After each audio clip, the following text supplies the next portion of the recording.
Hello and welcome to the Coaching Podcast, Coaching for Success in Sport and Business. Your host is Emma Doyle, the energy and high performance under pressure coach who is a world leader in unleashing human potential. Buckle up for this high octane session. Let them have it, coach. G'day everybody and welcome to the Coaching Podcast. My name's Emma Doyle and I'm here with Coach Gabe, one of the few people in this world that gave me one of my first coaching opportunities. He's a Colombian-American renowned tennis coach, entrepreneur, innovator, consultant, influencer, motivational speaker, and we are so lucky to have him on the Coaching Podcast. Gabe, thank you so much for being here. How are you? It is a pleasure being here. I'm doing great. Yeah, I love that he's got a beautiful virtual background for all of our audio listeners there in the beautiful part of Florida with the golf course and tennis. We're going to talk about lots of those concepts in just a moment. But first of all, Gabe, I have to know, have you been to Australia and have you tried the Australian spread of Vegemite? What's your take?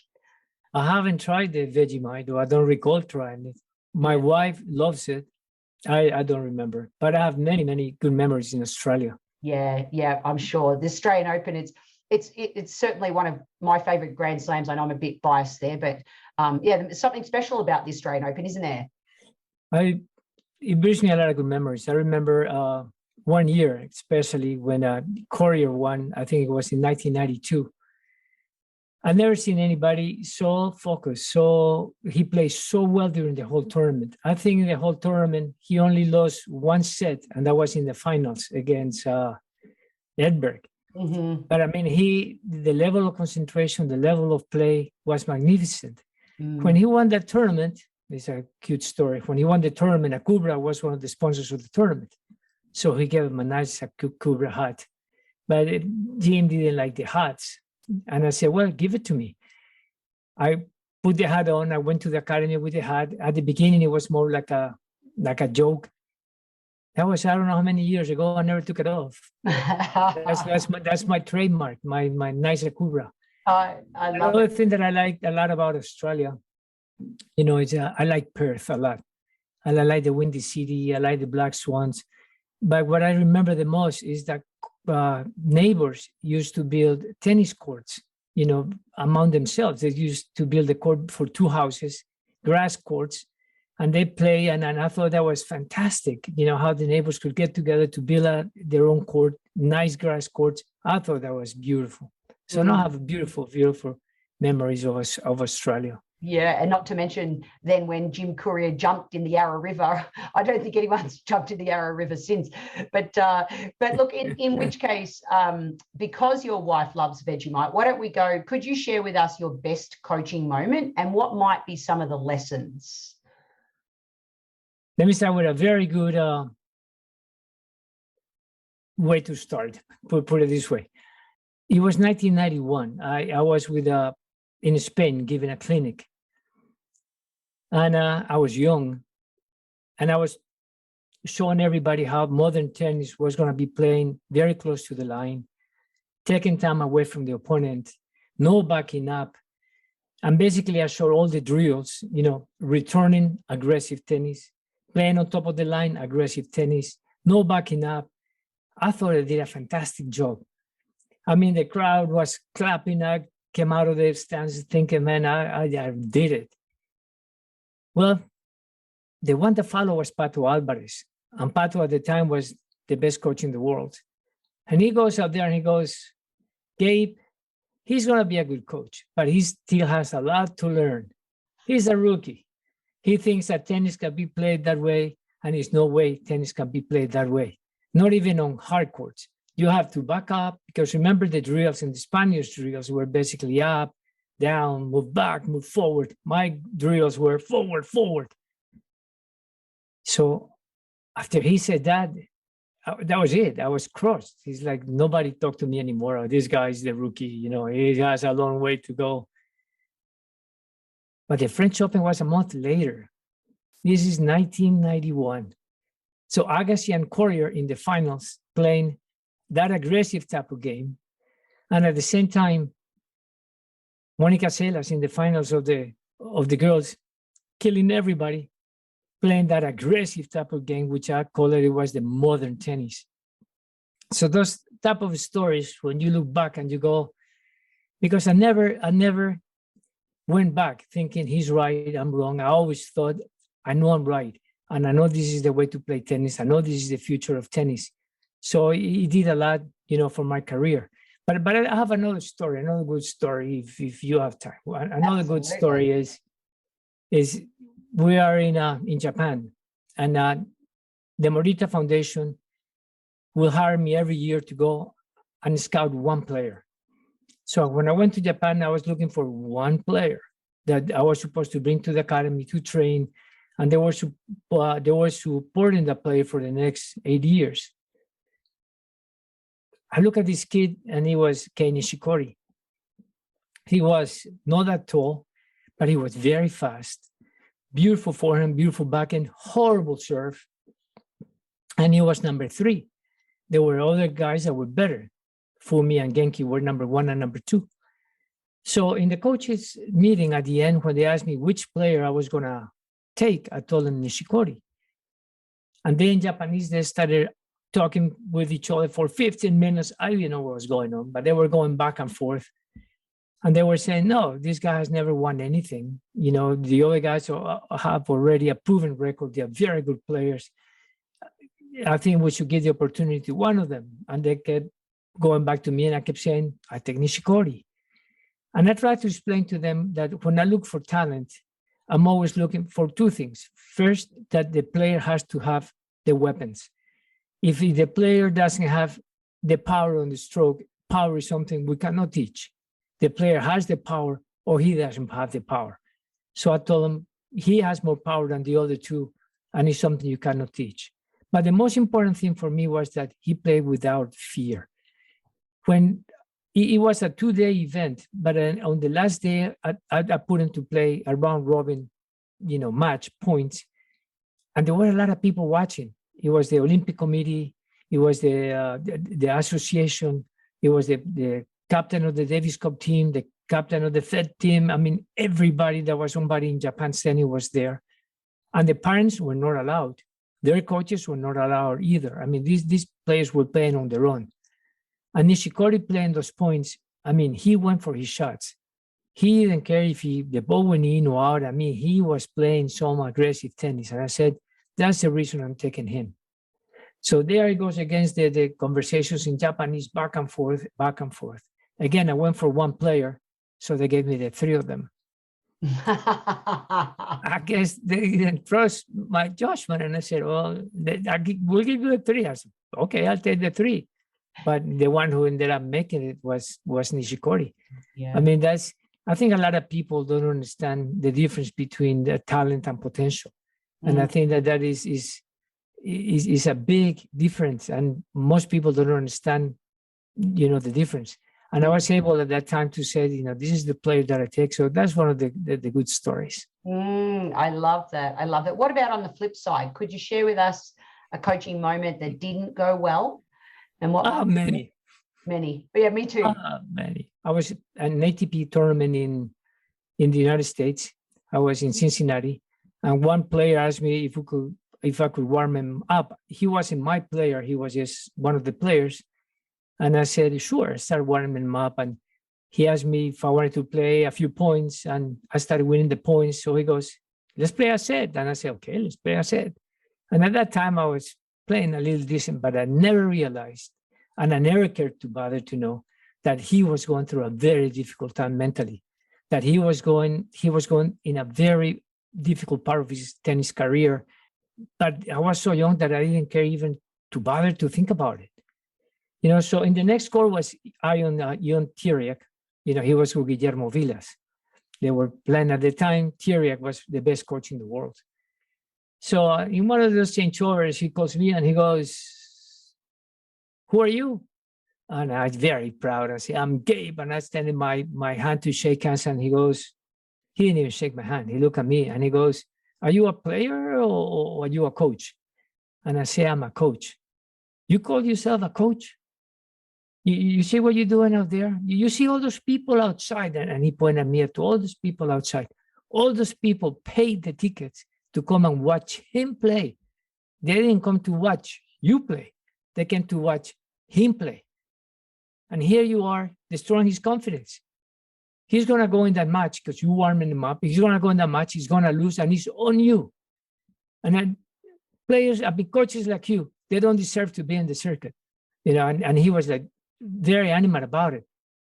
He goes, and I hope you continue with this profession that you learn from this experience. And I did. He went to the match, sure enough. He was Gildemeister. He went in the match and lost the match. And I felt so bad. But it's something that helped me, that moment really helped me for my entire career. Because all along what he told me is we are in the business of building confidence. That's what we are. We build confidence. That's our main objective as coaches. In a very tough way, he told me a very good lesson. And another bad experience that I like, another bad experience that I think I learned, probably one of my best experiences. Same thing, I was taking Jimmy Arias to a tournament. He was already top 8 in the world. We were playing, again, another big tournament, ATP. Brad Gilbert used to be one of my students, so we're having breakfast, and Brad comes and asks me, hey, can I sit with you guys? And I said, sure, come on, Brad, sit down. So he starts talking to Jimmy, and he tells Jimmy, you're playing really well. You're number 8 in the world. Jimmy, if you can improve you serve, and Jimmy goes, what do you mean? He goes, yeah, you only serve wide, and everybody knows you're going to go wide with the first serve. But if you learn to mix it up, that's going to help you game a lot. And at the same time, when we approach on your back inside, you only can pass down the line. And everybody knows that, so everybody calls it down the line. So you learn also to press with more spin, angle shots. You'll be number 1 in the world. So we got to play the match, and here comes Jimmy, man. Jimmy trying to serves that he didn't have, trying to pass cross-court with a shot that he didn't have. Basically, he beat him 1 match before he had to meet him. They were supposed to meet the match after. He beat him 1 match before. So I learned my lesson. And from then on, I never let anybody sit on the table with us. It was the hotel for the tournament. I stayed somewhere else. At the beginning, when I started in the tour, people were they didn't like me because I was very mean. Because I knew that if they told the player, you have a great forehand, if he went in the match and missed 2 forehands, oh my gosh, I can play today. Or if they told him, hey, I can help you forehand, then people think that these players, even though they are the best in the world, that they are very, very confident, and they are not. These players are always in the borderline that they play really well with the confidence when they can go the other way. And our job also as coaches, which I learned from that point forward, is we have to protect the players. So I never let anybody sit with our players. I never let anybody say a word to one of my players. And it wasn't because I was being mean or I was being arrogant. It's because I knew, because that experience that Brad gave me the opportunity to learn early in my career, that's what happens when you don't pay attention to the very little. Sometimes people think it's insignificant, and they play a huge part when it comes to results. What fantastic lessons for all of us in that. I remember even just growing up playing tennis myself, I always used to play with this older lady, and it was a great training ground because she, even in practice, I'd win the first set 6-4, and she'd say, oh, we'd be having a drink on the change of ends, and she goes, I'm not going to give you a head start in this set. And the next thing you know, I'd be 4-1 down in the next set, thinking about the head start. Did I have a head start? I can't even remember in the last set. It's amazing what a little comment can do to flip a match. But just, also in the workplace, isn't it? Not just on the sporting field. One little comment that a coach can make that can really affect the mindset of our team members. So thank you for sharing that. I really appreciate that. The next question is our sliding doors question. So, when your life is heading one way and something or someone, I'm sure, Gabe, you've had many, you feature in my up and coming book because you played a sliding Doyle's role in my life for welcoming me when you're in charge of the Nick Bollettieri Tennis Academy. So I'm so grateful for that. But is there one or two sliding doors moments that you could share with us? Well, I think when I was young, I never expected to be really a tennis coach. You know, I always was dreaming. My father was a high executive, so I always thought I was going to follow his footsteps. My mom, on the other side, she was an Olympic swimming coach. So when I was 15, she didn't want to go by herself, and she asked me, "Hey, why don't we go together?" And I said, "Let's go." And then we went to this very big event with the best coaches in the world, where they were presenting, and they were presenting that basically it was all about coaching, what he was coaching, what's coaching about, what the responsibilities, etc. And the more I got into it, the more I thought, this is beautiful. This is really, really something that I may want to do, you know, one day. And one of the lessons that I learned from that event was every coach that spoke, they were talking about my player, my athlete, my student. All of them were mine. So I asked my mother, I said, I don't understand why everybody talks about mine. I didn't like it. He said, it's very possessive. Why are they taking that, you know, like possessive, that the players belong to them? And my mother, like a typical coach, told me, very good question. So go around the booths, you know, talk to the coaches that are in the booths, ask them the question. You ask them yourself and find out what the answer is. And the more I talk to them, the more I find out that it really, when you begin to be a coach, or when you are a real coach, they belong to you. You really feel that they are your students. And when I started coaching, that's one of the things that I always kept in my mind. If you think about a Sharapova, or a Nishikori, or an Agassi, I mean, they were with me from, you know, easily 8-9 years in a row, where we worked every day, you know, 4 or 5 hours a day. I spend more time with them than I spend with my own children, you know, and that's when you realize why they are mine. You know, that's when you realize that, well, when you go and sit on the stadium, and people see us sitting on the stadium, and you look at the pictures, you seem very calm, we seem very, you know, peaceful and collected, and inside we're dying. Inside is we're having a big struggle. And I bet you the people that are there, religious, are praying to every saint they know, and the people that are no, and sending promises, and because it becomes personal at that time. Really, I don't want to be an executive. I want to be a coach. I want to be training these players. I think it's in me. What's that one question that you love to ask of those of others? I would like to ask you the question. What is your dream? Not your goal. No. Where do you want to be years from now? No. What is your dream? Mm-hmm. What do you love more than anything in the world? That you're willing to do whatever it takes to achieve that dream? Because I really believe in the power of the dream. And, you know, it's something that we don't often declare. It's something that I think a lot of people don't dare to dream. Why do you think that is? I don't know, but to me, the first thing I ask the athletes when they come to the academy, the first time the coaches that work for me is I ask them, what is the dream?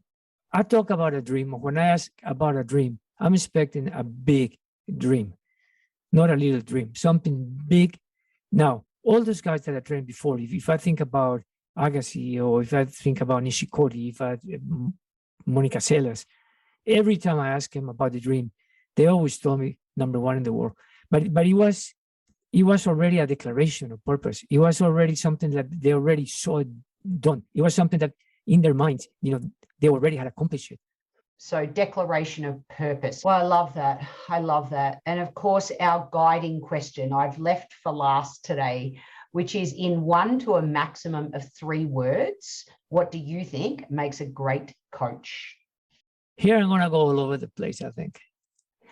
The first step to being a good coach is to understand that the success of the athlete is about you and all the commitment that you're going to have, but at the same time, it's not at all about you. Basically, it's about them. It's not about us.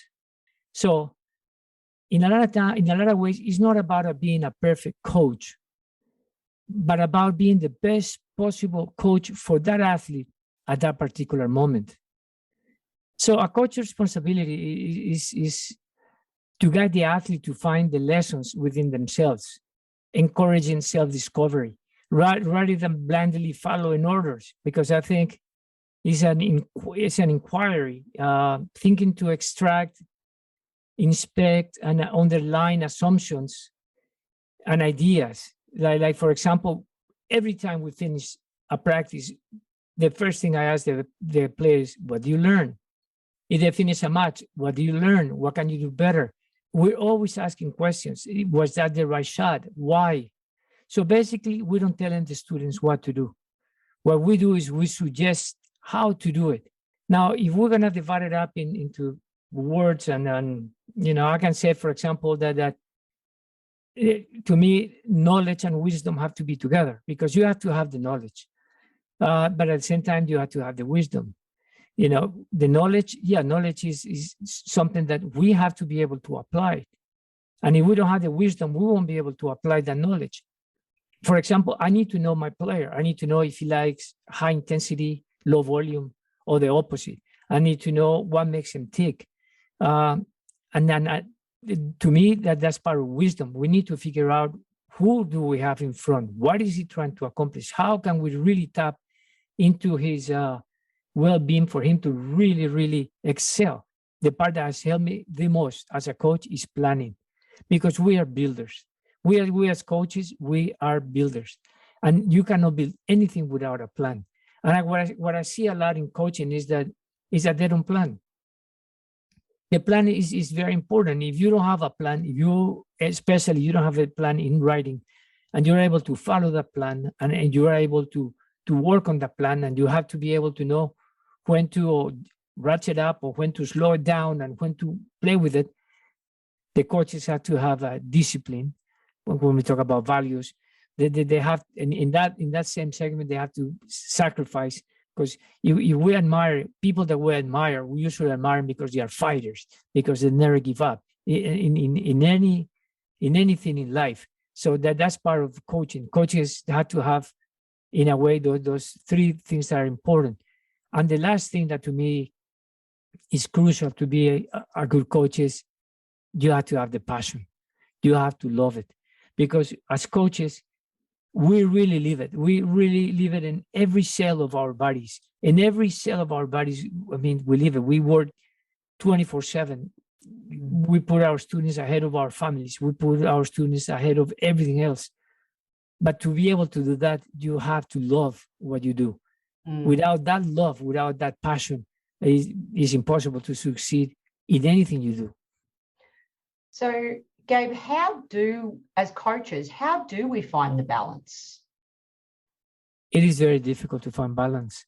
And to tell the truth, most of the best coaches in the world that I know, we're not very balanced. We put a lot towards the coaching, to our students, to our projects. And then sometimes we leave the family on the side thinking that they're going to come out okay on their own. And a lot of times it doesn't work that way. A little bit of planning, maybe. You have to, otherwise you become burnt out too, don't you? You have to find some sort of balance, otherwise it's not sustainable, isn't it? I believe a lot in planning. I believe a lot in schedule. I believe a lot in maximizing the time. And that's one of the things that we teach our students a lot, because their schedules are so tight that one of the first things they need to learn is time management. But when it comes to coaching, it really goes out the window, because I'll tell you stories like 10 o'clock in the morning on Sunday, I have the kids in the car, my ex-wife ready to go to the beach, everything ready, everybody excited. And then Agassi calls. Agassi was only 14 years old. He wasn't number one in the world. He was a junior. Gabe, I play horrible this week. I cannot feel the ball. I feel horrible, man. Could you please help me? So I tell my ex-wife, okay, you guys go to the beach. I'm going to train with Agassi a couple of hours. I'll meet you at the beach. You always put the students first, because that's that's going to happen. Or sometimes they're going to call you, at 10 o'clock at night. I feel very bad. I just have an argument with my father, or had an argument with my mother. And and you become everything for these students at that time. And they mean so much to you that you're willing to drop everything and go and help them in whatever, they need. But all the coaches that I know, all the best coaches in the world that I know. So speaking of the best coaches that you've come across, like, where did you get your knowledge from and your wisdom? Like, who are some of the people that have impacted your coaching career? I think all coaches, we never stop learning. We are, in a way, also champions. We're always competing. We never stop competing. Any coach that any coach that really thinks well, or they've done a good job, we know that our job is not over. So we're always trying to learn a different approach, and that they're always coming with new concepts. So I'm always trying to learn. Books, I think I read them all. Conferences I've gone through a lot, and always with the idea of having an open mind and learning, and not so much from one specific coach or another specific coach, but trying to learn from a lot of them. If I look at, to me, American football is a sport that spend millions of dollars trying to get better. They spend millions of dollars, scientifically learning. Swimming is way, way, way ahead of tennis, way ahead, because it's an Olympic sport. For example, when Marcelo Rios was training with us, the Olympic Federation or Olympic Committee from Chile was sending their staff, the medical staff, to do blood counts, they're very, very far ahead. So every time we can learn from one of those institutions that are ahead of us, is a good way for us to keep improving, to keep getting better, and to keep innovating. Because I think one of the most important things as a coach is to innovate. Because whatever worked yesterday, it doesn't mean that it works today. So we're always innovating. I mean, speaking of innovating, social media, everyone, please just note, Tennis On Demand YouTube channel has over 10 million viewers. Gabe's Facebook has over 107,000. His Instagram over 65,000 followers. So you've got this audience, Gabe. How do you know what message you want to share to the world? Like, how do you've got all these followers, how do you, know what it is that you want to give to the world, to your followers? One thing that you said that to me is very important is to give back. I always say that tennis and the sport has given me a lot, and I'm always trying to give back. I give a lot of clinics. I give, for example, from February to now, I had given 42 webinars, and these webinars are for parents, and basically to help them with their sons or daughters. Sometimes they had the best intentions to help their children and they don't know how. So my goal, I don't charge for the webinars. I'm not doing them for free, but it's to give always something back to the sport. So same thing with the Instagram. The Instagram, for example, I'm becoming an influencer because whatever I put, it has 130,000 people, 60,000 post by post. So, but what I'm always trying to show the people is the drills that they could benefit from, drills that are not only easy for them to do, but they are very effective. And now going back to this part, for example, I know that I was listening to Tony Nadal in one of the podcasts that he was saying that the worst thing that could happen to a sport was the social media. And I'm thinking it's just the opposite, because social media is the present and it's the future. And if we learn how to use it correctly, if our students learn how to use it correctly, everybody can benefit from it. I know there's a lot of information out there, some good, some some, but ideally will be that the coaches that are working with the students or the parents can help those players and guide them to show them, what parts or what areas could be beneficial for them. But I really believe that the social media is something that we need to teach our children from the very early age how to use it too, how to use it properly. how making sure that everything they post, it has a consequence, making sure that they understand the responsibility of it. Because like it or not, it is here and it's here to stay. What tennis player comes to mind who you worked with in their developmental years and something they taught you? You know how we teach our players, but often they're teaching us just as much about a life lesson or something along those lines. Is there someone that comes to mind or a story you could share about a lesson that you learned from one of your players? But I have so many stories. Yeah. You know, and then good stories. For example, Legacy at 13, we're doing a simple drill, cross-court drill, keep the ball in play, you know, trying to get ball tolerance, no mistakes, deep, heavy. But Agassi, 2 or 3 balls, and the 4th ball, boom, down the line. You know, so I go to him and I say, Andrew, that's not what we're trying to do. You know, the drill is to keep the ball cross-court. He goes, that's not the way I'm connected. If that ball is going to be short, I'm going to put the ball away. So then he taught me that for him to do the drill, I had to change it. I had to make it more engaging. He used to tell me all the time, you know, the only way he concentrated well was I had to push him every time more. So we put a box in the back. Every ball that hit inside was +1, outside the ball was -1. And he always was trying to beat, you know, the amount of balls and the space more reduced.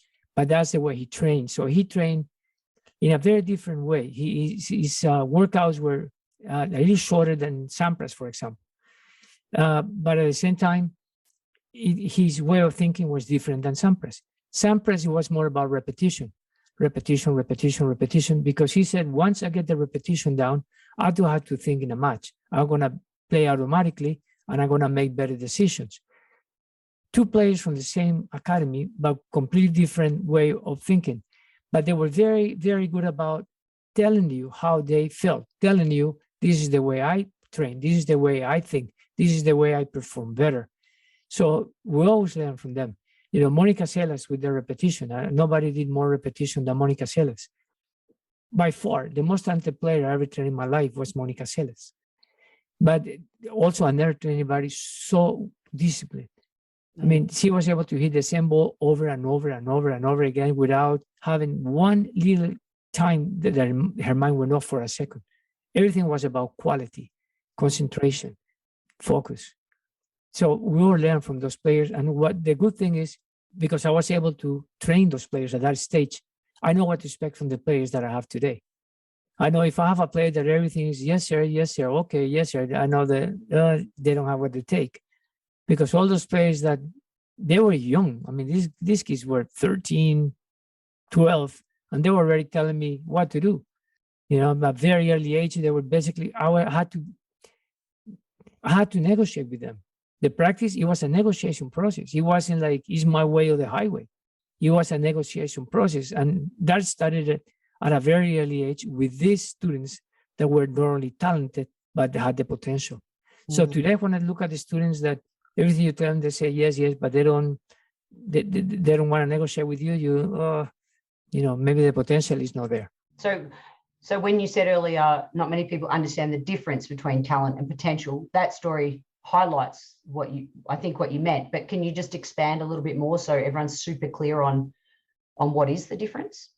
Well, the talent is, when we look at talent, it's very easy to look at a talented player. First, we look at the physical abilities. Is he tall? Is he strong? Is he fast? Is he agile? You know, how he moves. All those are physical abilities that even for an untrained eye, they're very easy to spot. The second is the cognitive skills. Do they see the court? Do they see the spaces? Can they anticipate? Can they read what the opponent is doing? All those are cognitive skills that most players at an early age are able to do that. But when it comes to potential, it's very different. The best way to do it is with a story. Okay, Maria Sharapova comes to the academy. She's 9 years old. I didn't know Maria. She shows up, 9 years old, and she goes, Gabe, okay, what is my objective for today? And I go, Maria, I've never seen you play. So I need to see you play a little bit first before we can set up objectives. Okay, she started playing.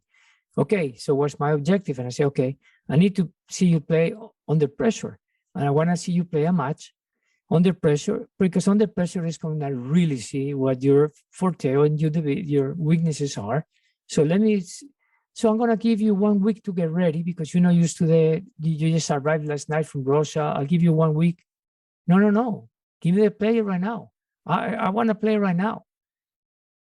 So I need to amplify that story. Okay, I got the player, some very good player. So I brought people also to put pressure on her. I brought more kids, the new student, you got to check it out, but just to put pressure on her. But she became the center of attention. Every point she won, she was going, come on. Every point she won, she would look at me and she go, let's go. And I go, you see, they're very extroverted. That age, they're very extroverted. And everything is around them. A few days later, I tell her, okay, you're going to play with Kleivanova, but you're going to be the sparring partner because she's older than you. She has a good ranking. You're going to be the sparring partner. She looks at me and she goes, I'm not coming all the way from Russia to be a sparring partner of anybody. And I'm talking to a 9-year-old. Wow. So that shows you right away, also not only the way they are constructed inside, the way they're built inside, they're different. And if I tell you stories about Agassi, was the same. If I tell you stories about Sampras, was the same. All of them were the same, the way they thought about themselves. And it is, when you look at or try to establish potential, that's when hey, this kid has the ability, he has, he has the skills, he has the talent, but he also has the potential. Because potential also is spirit of sacrifice. Are they willing to work as hard as it takes, as long as it takes? Because all that is also part of it. Yeah. And so, Gabe, what about when you first started coaching? Because this concept of student-centered self-discovery, inquiry, asking questions, extracting the ideas out of them, which you're saying, if I'm hearing you correctly, you see in these players that have this potential. When you first started coaching, did that come naturally to you, especially with your mother being a high-performance swimming coach? So did that come naturally to you, or did you have to learn that way, that style of coaching? No, I think it came dear to my heart, this philosophy. No, I think it came a long way because I remember I used to go and watch my mother coach also, especially before, big events. And I remember she was always asking, if they were not sprinting with the right time, she was asking, hey, what's going on? Rather than saying, hey, look at the time. They say, what's going on? Are you concentrating? Do you think you're giving 100%? Do you think you're giving 100% effort? Do you think you can go a little harder this time? What do you think your time should be on the next one? So she was always trying to get from them, the answer that she was looking for. But rather than typical teacher that tell the student, your time is terrible, you got to do this, you got to do that. We always challenge them. What can you do better? How can we do this? And it's something like you said, it came, I think, a little more natural to me. But I think to me is the key of coaching. Yeah, me too. Me too. I think if more people can hear that message, that's really the purpose of the podcast as well. We're sport and business coaches. And I think sport can learn so much from the business coach, and business coach can learn so much from sport. But the through line is that a part of that philosophy, which is unlocking the learning that lives within the person in front of you. I absolutely love that. So, Gabe, listen, we're going to have to wrap things up here. So, you asked about my dream. That's right. I wasn't going to let you go without. I know. I've got it done. Don't you worry. And I want to, after I share my dream, I want to ask you what's next for you and what your dream is. But I moved to America to become the best speaker that I could in tennis. Australia sometimes can be the tall poppy syndrome and, a small country and don't think big and don't dream big. And so I loved that about the States. And so moving to the States and speaking in tennis, I realized that my gift is so much more than just tennis.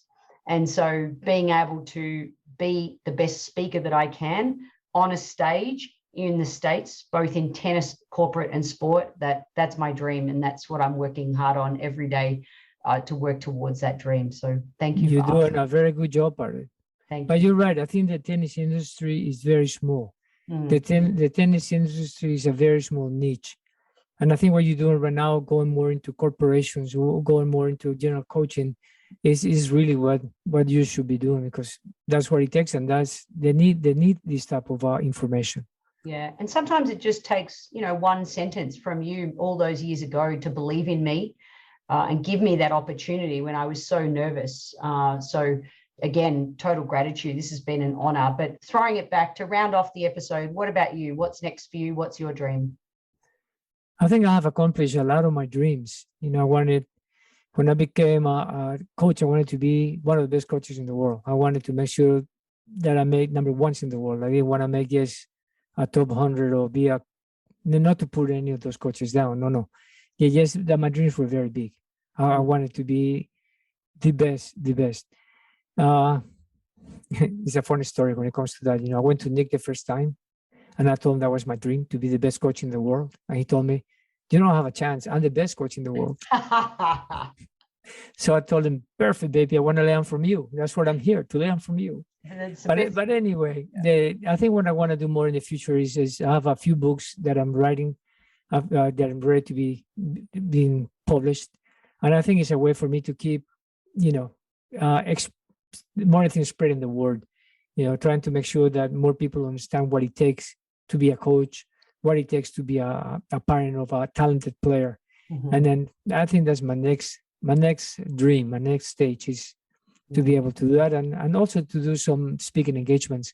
I would like to do that too with, also with corporations, and and there's different engagements. Yeah, absolutely. Well, you have a wealth of knowledge. I know there's another 1,000 stories that we didn't get to on this episode, but you never know. I might just have to have you back another day. But thank you so much from the bottom of my heart. I appreciate you, and thank you for being on the Coaching Podcast. It's really been a pleasure, and it was a lot of fun. Thank you, Gabe. Thank you, Emma. The Coaching Podcast is sponsored by Transition Coach for Athletes, a global coaching, mentoring, and US placement service. The service helps athletes navigate the often challenging world of choosing your best college fitness performance. Visit www.transitioncoachforathletes.com. That's the number 4. If you, company, are interested in sponsoring the Coaching Podcast, reach out to info@emmadoyle.com.au. I like, knowledge and wisdom has to be one. Yep. And well, I like planning a lot, but I don't know where you put it. Okay. But like I said before, the perseverance and passion are key. Okay.